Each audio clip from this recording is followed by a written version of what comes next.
Olá pessoal, sejam muito bem-vindos a mais um episódio do nosso Conexão Vértice. E para quem não assistiu o episódio passado, clica aqui em cima para você ficar por dentro do assunto, porque nós vamos continuar falando sobre CAR, porque é um assunto muito relevante, né? Tanto para o crédito rural, quanto para a parte de agrimensura e tudo que envolve esse ambiente, né?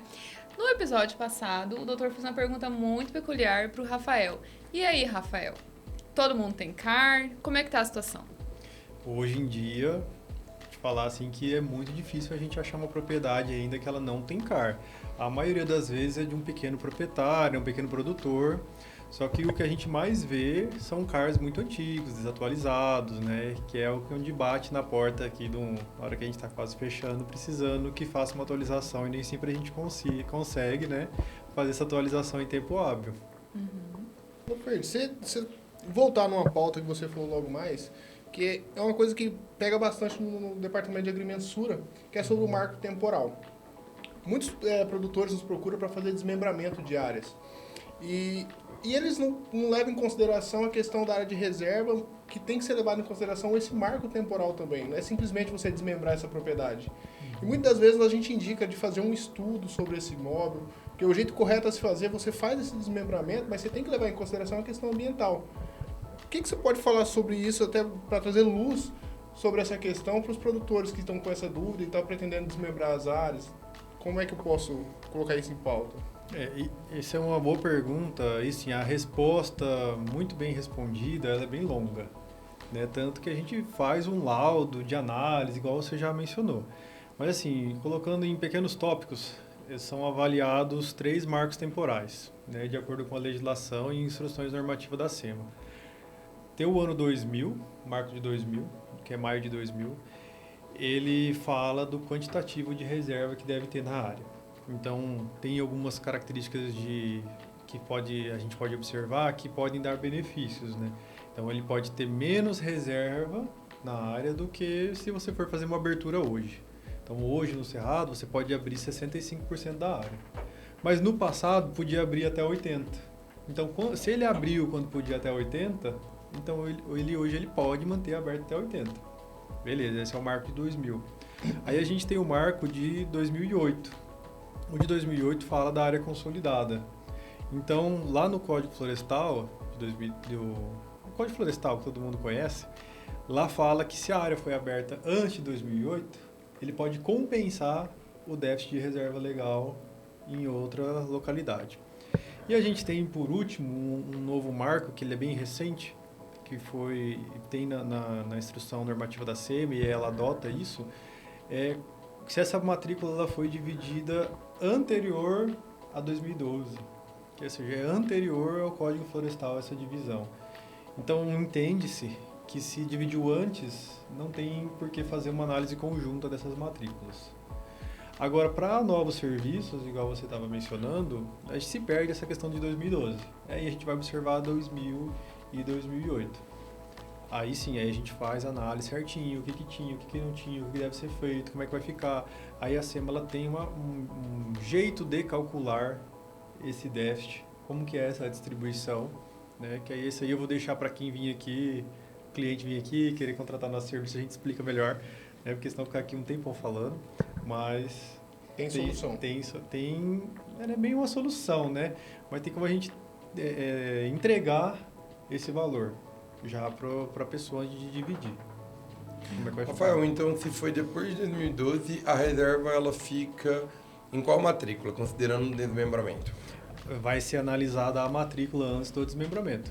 Então, se você tinha uma matrícula e por algum motivo você dividiu ela em 2, 3, 10, o quanto que for, vai ser analisada a matrícula anterior, que é a matrícula mãe. E quem tem a obrigação da reserva? É aquela matrícula mãe que desmembrou ou todos os demais que adquiriram? Todo mundo segue com a obrigação que tinha antes do desmembramento. Então, se antes do desmembramento deveria ter 20% de reserva legal, depois do desmembramento também deve-se ter 20% de reserva legal. Isso aí, acredito eu, que foi feito justamente para evitar, vamos falar assim, fraudes, né? Entre muitas aspas. Porque às vezes você ia lá, a área estava 80% aberta, você pegava aqueles 20% de reserva, dividia e colocava numa matrícula só. Quando você olhava aquela matrícula sozinha, o que você via lá dentro? reserva mais, porque o quantitativo... Ela era 100% vegetação, então você teoricamente poderia abrir. Então, para evitar que esse tipo de coisa acontecesse, eles começam a analisar a propriedade antes do desmembramento. Então, aí eles entendem, por exemplo, essa matrícula aqui, que tem 100% de vegetação nativa, ela não tem direito de abertura, porque ela fazia parte de uma matrícula anterior. Rafael, em caso de um técnico não indo fazer uma auto-infração, ou seja, indo até em loco, o produtor pode ficar despreocupado? Existem outras formas hoje de ser feita a fiscalização pela SEMA? Existe. Poderia explicar um pouquinho? Porque muitas vezes o produtor ele chega e não recebeu o técnico da SEMA, não né? Precisa mais. Não precisa mais, precisa né? mais. Hoje em dia a gente tem... Hoje em dia não, né? Já faz muito tempo que existe isso, né? Que existe esse monitoramento de desmatamento, né? Então, começou lá atrás com o PRODES, com uma resolução baixíssima, era bem complicado. Então, tinha uma atualização uma vez por ano de o que estava acontecendo no Brasil. Então, era um pouquinho mais demorado. E também não tinha gente para analisar tudo isso. Hoje em dia, esse monitoramento via satélite é muito mais preciso, mas muito, muito, muito mais. Ele consegue pegar, assim, eu já vi alerta de desmatamento de 0,001 hectare. Sim. Então, assim, é muito pouca coisa. Muito preciso. E com isso, assim, você tem imagens muito claras. Antes, eu não sei quem já teve a oportunidade de ver uma imagem Landsat de 1980, a resolução era péssima, era tudo quadriculado, você via um grande borrão na propriedade. Hoje em dia, você enxerga praticamente a cerca que está lá. Dá para enxergar, dá para contar o gado. Tem algumas imagens que contam. Então, assim, eles têm imagem com resolução muito, muito, muito boa. Ah, então eu abri um pedacinho aqui só para fazer uma casinha. Vai aparecer lá. Uma estrada. Então, assim, como a tecnologia avançou a esse ponto, não é necessário a pessoa ir lá para ver que teve um desmatamento. Já tá, assim, fica muito nítido, mas muito nítido. E geralmente o órgão faz essa comunicação através do quê? Como que é feita essas primeiras comunicações para o produtor quando teve essa infração, ou seja, esse desmate? Sim, aqui no Mato Grosso existe um sistema próprio, né, que ele começou a operar desde 2019. Ele, inclusive, é um sistema público, ele tem uma central lá de alertas e ele faz uma varredura diária. Então, eles usam um satélite que ele repassa no mesmo lugar mais ou menos a cada 5 dias. Então, a cada 5 dias o satélite está passando na sua propriedade. E quando ele detecta uma alteração, a primeira coisa que ele faz é o próprio sistema, né? Ele detecta a alteração, ele detecta de quem é aquele CAR e ele manda um e-mail para o e-mail que está cadastrado daquele proprietário, dizendo que tem um alerta de alteração de vegetação, indicando a data que ele passou no antes, a data que ele passou no depois, qual que é a área que ele mensurou e falando para que pare de fazer aquela intervenção. Rafael, então é muito importante essa questão da atualização do CAR, que as pessoas não levam muito em consideração. Tem que estar atualizado para até receber isso. Esse alerta em si, ele não é uma infração, ele não é um ato administrativo, ele é só um alerta mesmo. Só que esse alerta, ele acende uma luzinha lá na SEMA. E às vezes ele barra crédito. Às vezes. Ele acende uma luzinha na SEMA, ele acende uma luzinha no Ministério Público e acende uma luzinha lá no banco, falou, opa, aqui não dá. E a gente vê também, eu tenho contato com várias empresas que compram grãos e que eles estão olhando esse sistema. Então, às vezes, nem precisa ter um PRODES. O PRODES é um sistema oficial, né, de detecção de desmate. Às vezes, não precisa nem ter isso. Ele vai lá, ele olha esse sistema da SEMA e fala, não, aqui tem um desmate, então aqui eu tenho um risco operacional, um risco comercial de comprar dessa pessoa, e ele não compra. Rafael, na parte de quem atua ali no Poder Judiciário, principalmente com as áreas e as ações ali do direito agrário, para nós é muito importante que o produtor esteja atualizado, porque não raro sabemos que aqui no Mato Grosso temos muitas invasões de terra e muitas das vezes esses invasores utilizam ingressar ali pelas áreas de reserva legal, pelas áreas de APP, para poder cometer esses crimes. E esse alerta é uma forma do produtor não permitir que passe de ano e dia e ser mais contundente com relação a defesa da sua propriedade, que está previsto lá no artigo 7º, né, como direito essencial. Então, com essa alerta, a pessoa sabendo que teve ali uma invasão, ela também consegue agir rápido. A gente tem um enfrentamento nessa temática muito boa aqui pelo estado de Mato Grosso, e isso, então, muitas das vezes pode ser também olhado, visto com bons olhos, como defesa da própria propriedade, porque temos propriedades extensas e onde a maioria do bioma tem que ser reserva, tipo a exemplo de Marcelândia, que lá o bioma é floresta e tem que deixar um quantitativo de reserva muito maior e a maioria dos lotes é 9.000 hectares.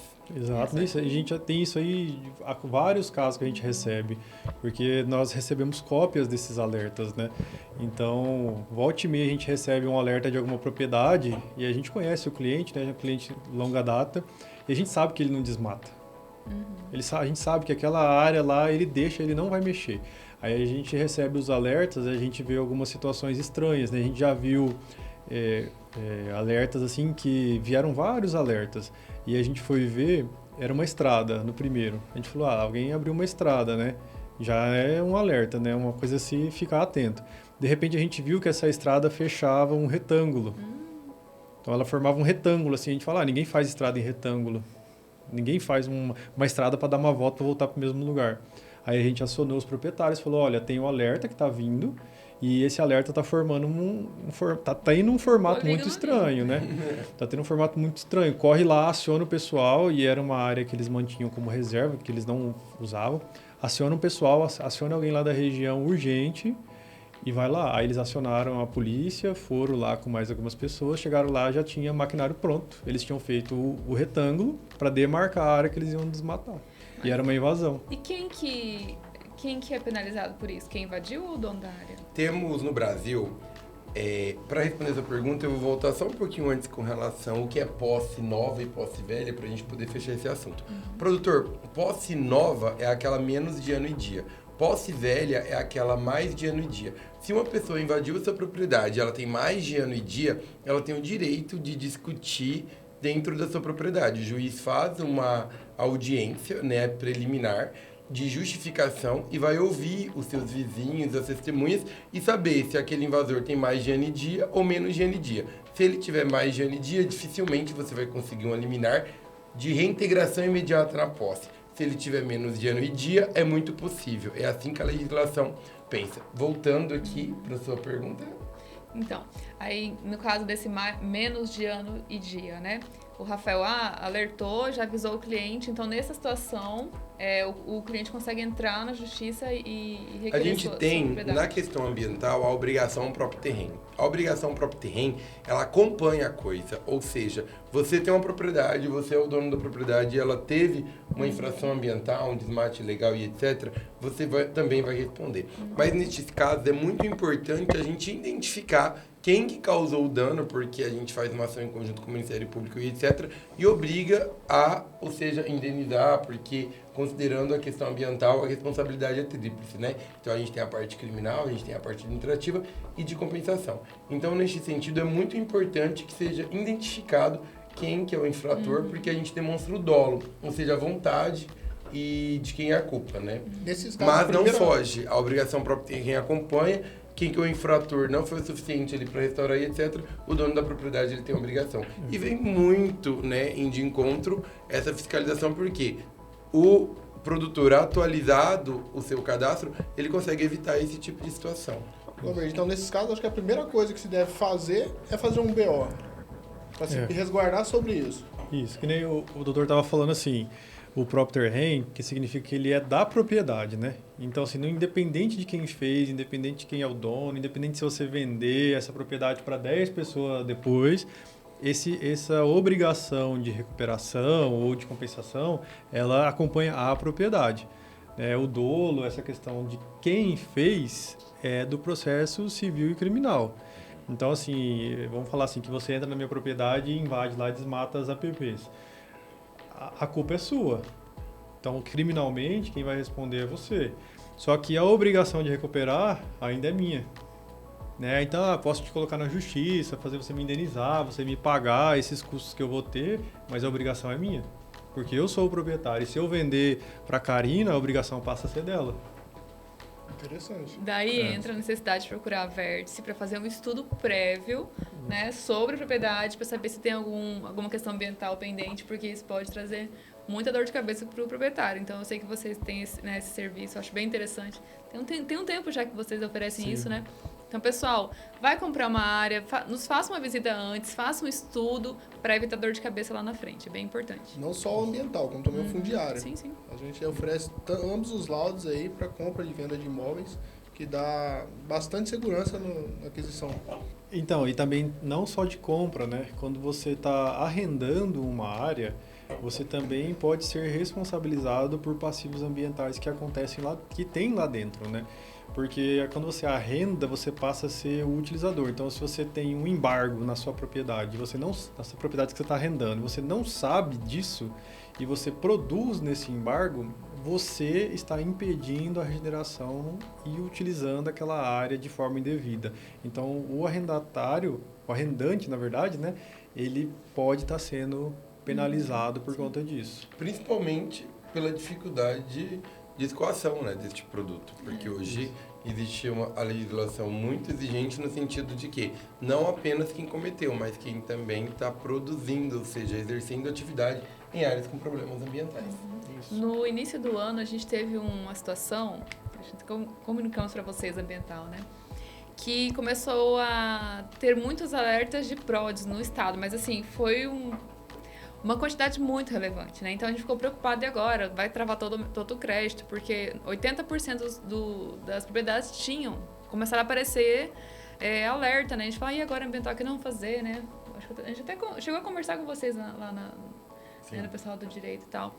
E aí, né, o órgão, ele reviu todas as questões, tamanho de área, datas, enfim, e deu uma amenizada, né, regularizou a situação, atualizou a base e isso diminuiu um pouco o nosso problema, né? E tinham clientes nossos que áreas arrendadas estavam nessa condição e a gente precisou alertar eles, olha, a sua área arrendada está com problema, você precisa rever aí a sua logística, porque isso vai impactar no seu crédito, vai impactar na venda de grãos, né?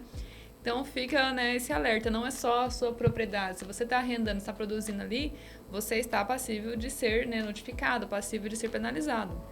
A lei ambiental se aplica para todos, né? E a gente está falando de lei, eu estou pensando aqui, eu não sou do direito, mas eu tenho essa sensação de que no Mato Grosso, vocês podem me corrigir se eu estiver errada, a nossa legislação ambiental ela parece ser mais rígida do que no restante do Brasil.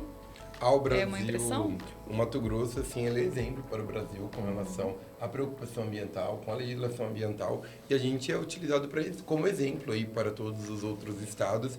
E eu sempre digo que o profissional que consegue trabalhar na agrimensura e na parte da regularização ambiental em Mato Grosso, ele consegue trabalhar em qualquer outro estado. Tá vendo, pessoal? Fica o alerta para vocês, né? Estejam sempre atentos, estejam com o cadastro de vocês em dia, porque o nosso estado, ele é, como o doutor disse, um exemplo, né? Ele é exigente na legislação.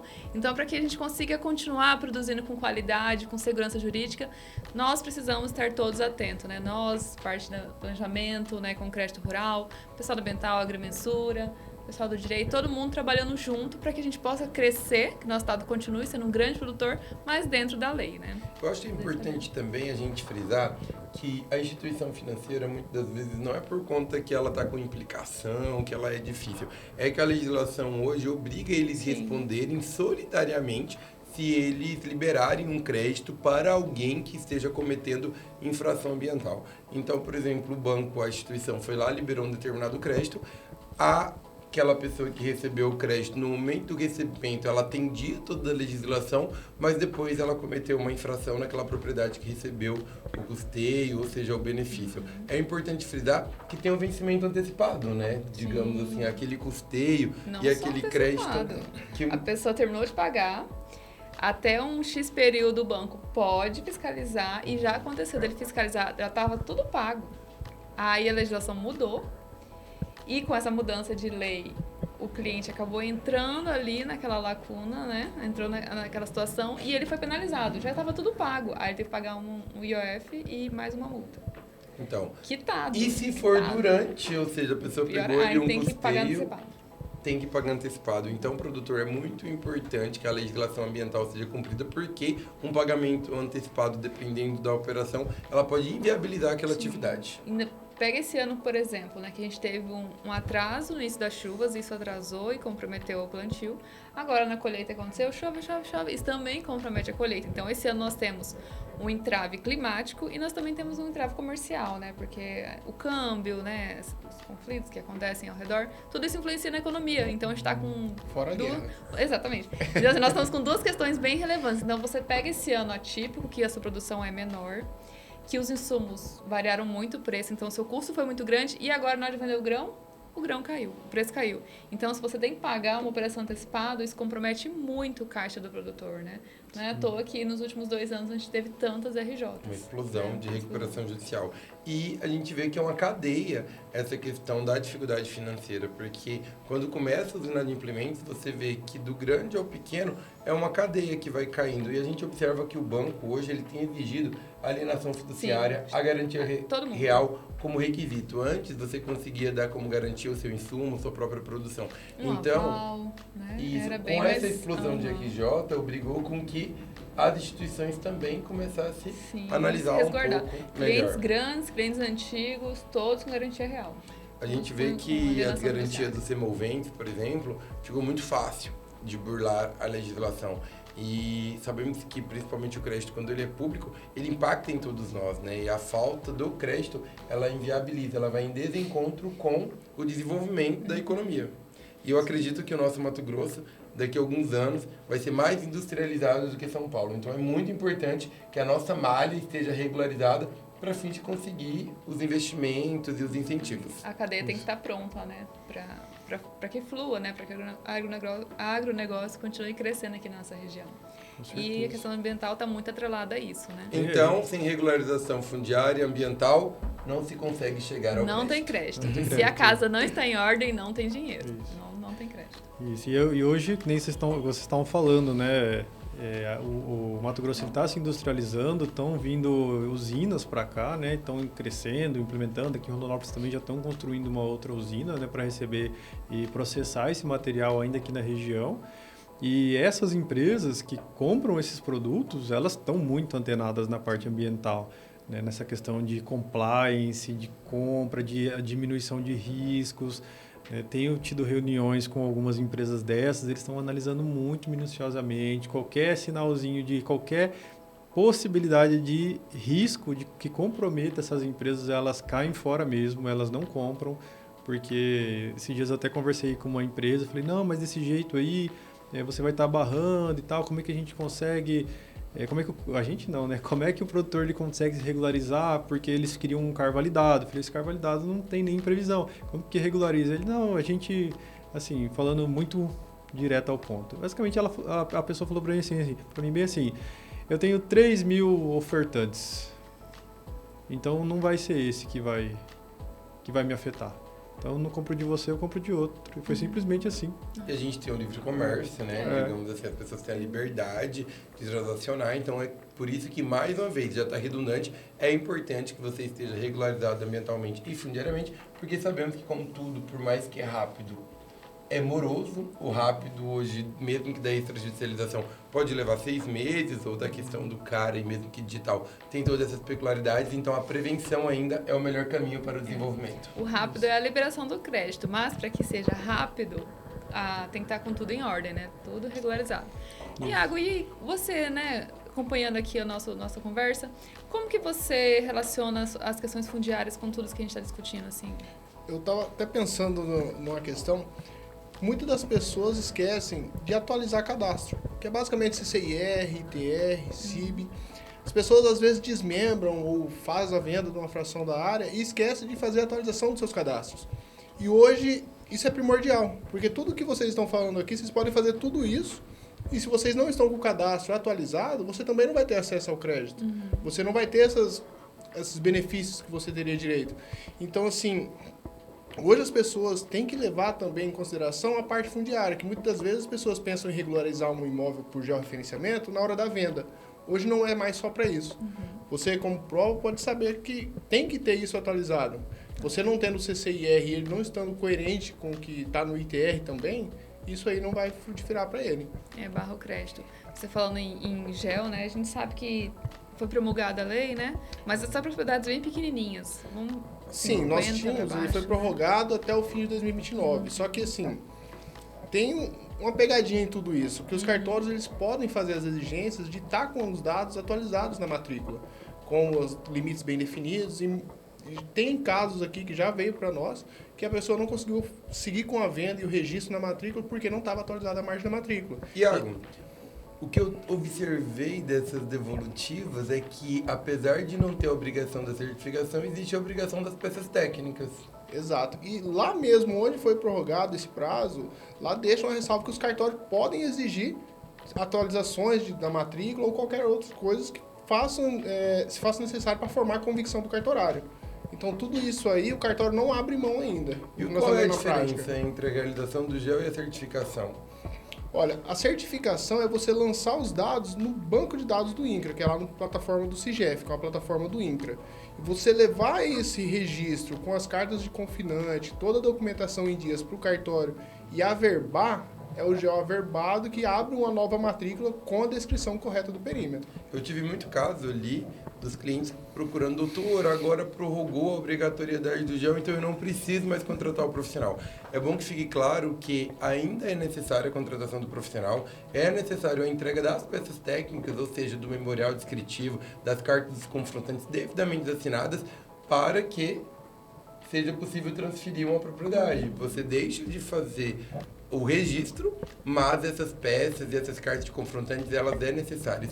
E eu acho que é muito difícil um cartório concluir, por exemplo, a transferência de uma propriedade sem que ao menos seja apresentado essas peças técnicas, porque isso traz muita segurança jurídica, principalmente para quem está comprando. É que na prorrogação ficou com muita essa margem de interpretação, porque é um retrocesso, você estava bem encaminhado na questão fundiária, você estava tendo todo esse mapeamento no Estado, e você retroagir ao ponto de não precisar disso para fazer uma averbação de uma venda, não é um passo legal. Eu acho que o correto seria prorrogar, sim, para essas pessoas que têm áreas até 25 hectares, para o fim de 2029. No entanto, os outros que estavam fazendo, que estavam dentro da legislação, você seguir com isso. Então, é importante ter isso em mente. É um tempo para eles conseguirem concluir o processo. Com certeza. Iago, então, no final do dia, para o produtor, ele registrar ou não vai interferir em nada economicamente. Então, é melhor que, já tendo que fazer as peças técnicas e reunir as cartas confrontantes, que se faça o registro. É muito mais viável. Você vai ter tudo em mãos e leva para registro. Existe um provimento do INCRA que ele não permite